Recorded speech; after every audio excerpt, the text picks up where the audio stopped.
নমস্কার। অজানার সন্ধানে আজ চলে এলাম হবিবপুর। এই হবিবপুরের একটি দর্শনীয় স্থান আপনাদের ঘুরে দেখাবো। ভিডিওটি স্কিপ না করে দেখতে থাকুন। এখন দেখছেন শ্রী শ্রী মদন গোপালজিউর মন্দির, হবিবপুর। এই মন্দিরের এটা সামনের তোরণ এবং এই মন্দিরের এটি মূল প্রবেশদ্বার। এই মন্দিরটি পুরোটাই আপনাদের ঘুরে দেখাবো, দেখুন, ভালো লাগবে। এই মন্দিরের কারুকার্য খুবই সুন্দর। অনেক দেবদেবীর মূর্তি এই মন্দিরে রয়েছে, দেখতে পাচ্ছি। সাথে সাথে আমার এই চ্যানেলটি ডিলাইট ট্রাভেলস ব্লগ, যারা এখনও সাবস্ক্রাইব করেননি অবশ্যই সাবস্ক্রাইব করে দিন। এর পরবর্তীকালে আরও সুন্দর সুন্দর দর্শনীয় স্থান আপনারা খুব সহজেই পেয়ে যাবেন। এটি হচ্ছে অতিথি নিবাস। এখানে ভক্তরা এসে থাকতে পারবেন, থাকার ব্যবস্থা আছে। আমি বিস্তারিতভাবে সব জানাবো। এটি হচ্ছে মদন গোপালজির মন্দিরের সবচেয়ে পুরনো মন্দির।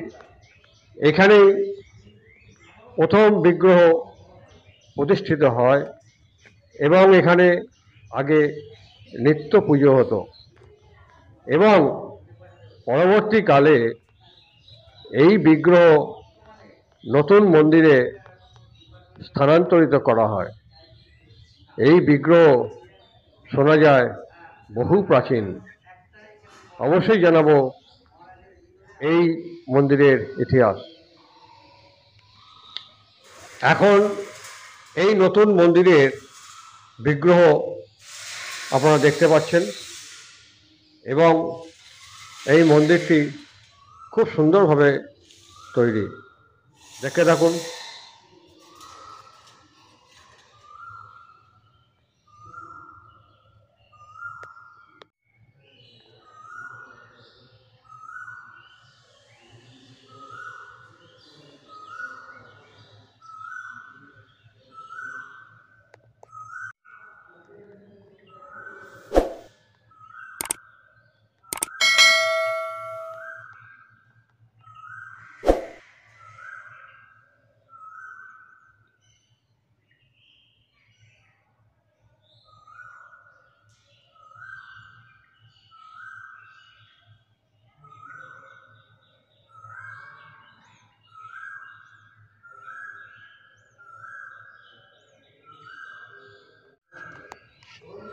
এবারে বলি এই মন্দিরে আপনারা আসবেন কিভাবে।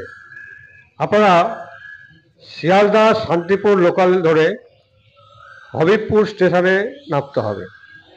শান্তিপুরের দুটো স্টেশনের আগেই হচ্ছে হবিবপুর।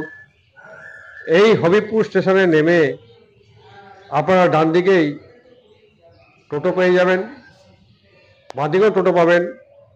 এই টোটো 20 টাকা ভাড়া নেবে, আপনাকে একদম এই মন্দিরে এসে নামিয়ে দেবে। এবং এই মন্দিরের ভোগ প্রসাদ পাওয়ার ব্যবস্থা আছে।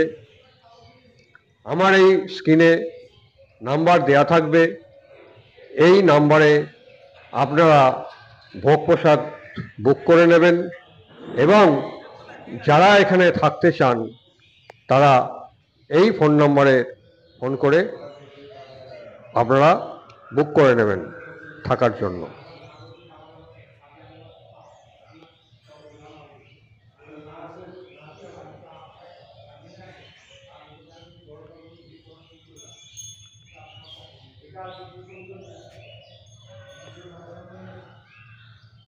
আচ্ছা, এই হাবিবপুরের মদন গোপালজি মন্দির সম্পর্কে যদি একটু ইতিহাসটা বলেন তাহলে খুব ভালো হয়। হবিবপুর আজ থেকে 500 বছর আগে এখান থেকে একটা গঙ্গা ছিল। সেই গঙ্গাটা এখন কিছু না হলেও মোটামুটি বহু দূর চলে গেছে। এই গঙ্গায় এই আমাদের যে বিগ্রহটা, এই বিগ্রহটা স্বপ্নে পাওয়া, এই গঙ্গার চরে এই বিগ্রহটা ছিল। সেই কেদারনাথের আমলে এই আপনার মোটামুটি ওটা স্বপ্নে পাওয়া। যেখানকার জমিদাররা নিয়ে এসে পুজো আচ্ছারা করে।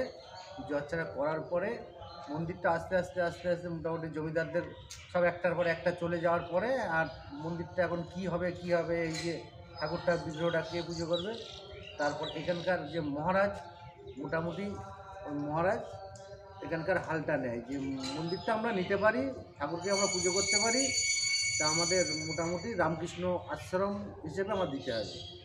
তা আমাদের এটা পুরনো মদন গোপাল, তা মহারাজরা বললো যে ঠিক আছে মদন গোপাল জিউ মন্দির প্লাস রামকৃষ্ণ আশ্রম। তা আমাদের যে ভেতরে যে বিগ্রহটা আছে এটা বহু পুরনো 500 বছর আগেকার বিগ্রহ। তা তার থেকে এখন মোটামুটি বর্তমানে এই যে নতুন যে মন্দিরটা হয়েছে মানুষের দান ধ্যানে এই মন্দিরটা মোটামুটি তৈরি হয়েছে। পাশে আমাদের একটা খাওয়ার রুম হয়েছে, মোটামুটি একবারে 200-500 লোক বসে খাওয়ানো যাবে, বা আমাদের গেস্ট রুম আছে উপরে, সামান্য কিছু পয়সা করিতে আমাদের মোটামুটি দেওয়া হয়। আর কিছু আমাদের প্রতিদিনের জন্য ঠাকুরের নিত্য ভোগ হয়। আর আপনার আরেকটা জিনিস যে আমাদের অনেক দূর দূর থেকে যদি লোক কলকাতার থেকে আসে শান্তিপুর লোকাল ধরে এসে হবিবপুর স্টেশনে নেবে, বা ওখান থেকে যে কোনো টোটো ধরে মোটামুটি মদন গোপালের নাম বলি যে কোনো টোটো মোটামুটি আপনার 15 থেকে 20 টাকা ভাড়া নেবে, যাওয়া আসার রাস্তার কোনো সমস্যা নেই।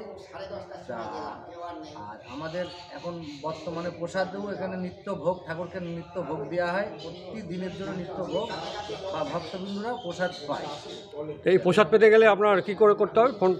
আমাদের ফোন নাম্বার আছে, ওই আমাদের ফোন নাম্বারে যোগাযোগ করলে মোটামুটি 2 জন 5 জন 20 জন 50 জন কোনো ব্যাপার নেই, যে কোনো সময় প্রসাদ পাওয়া যায়। ঠিক আছে, ধন্যবাদ দাদা।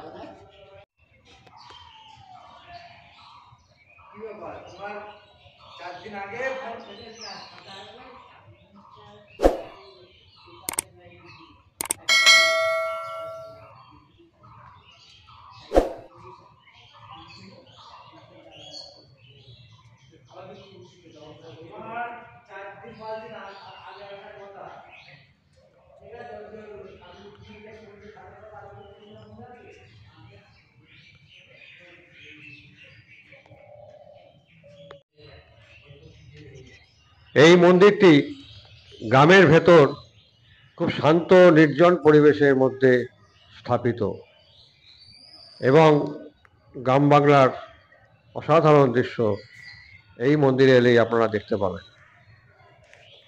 কেমন লাগলো বন্ধুরা অবশ্যই জানাবেন, এবং সাথে সাথে আমার এই চ্যানেলটি ডিলাইট ট্রাভেলস ব্লগ এই চ্যানেলটিকে সাবস্ক্রাইব করে দেবেন।